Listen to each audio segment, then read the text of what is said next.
Pinagkukumpiska rin ang mga bawal ibiyahe bago pa man sila sumakay sa mga bus sa Parañaque Integrated Terminal o PITX tulad ng patalim at lighter. Daan libo na ang mga pasahero pero kung marami na ba yan ay depende sa tatanungin ninyo. Alamin na natin ang latest sa live na pagtutok ni June Veneracion. June!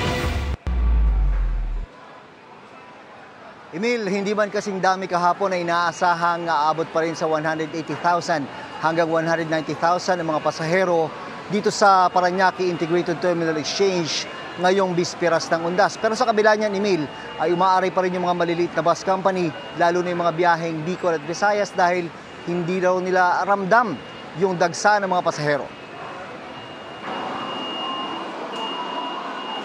Walang patid ang dating ng mga pasahero sa PITX mula pa kaninang umaga.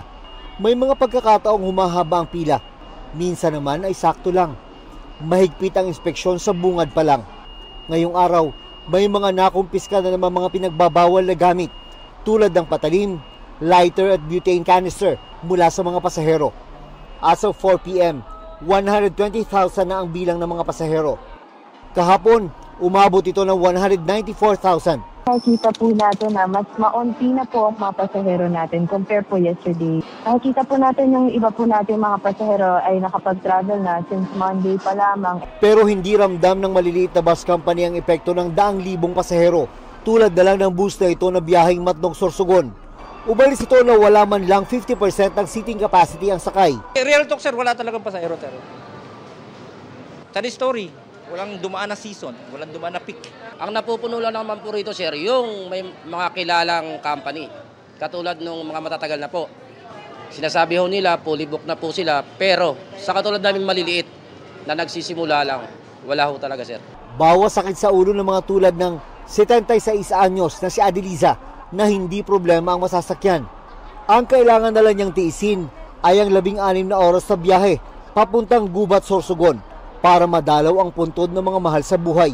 Tatay ko, nanay ko, anak ko. Hindi ko kayo nakakamiss taon-taon mo talaga yun? Oo, taon-taon talaga yun. Siyempre naman, sa isang taon lang naman isang business, di ba? Bilang bahagi ng K9 unit, pangunahing trabaho ni Levy ang pangalagaan ng seguridad ng mga bumibiyaheng pasahero para ligtas silang makauwi ngayong undas. Dahil may dapat gampalang tungkulin, kailangan muna niyang isantabi ang tradisyon tuwing undas. Medyo malungkot at wala tayong magagawa. Ako, wala akong magagawa dahil nga unang-una, trabaho. At ito yung nature ng trabaho ko simula sa pool.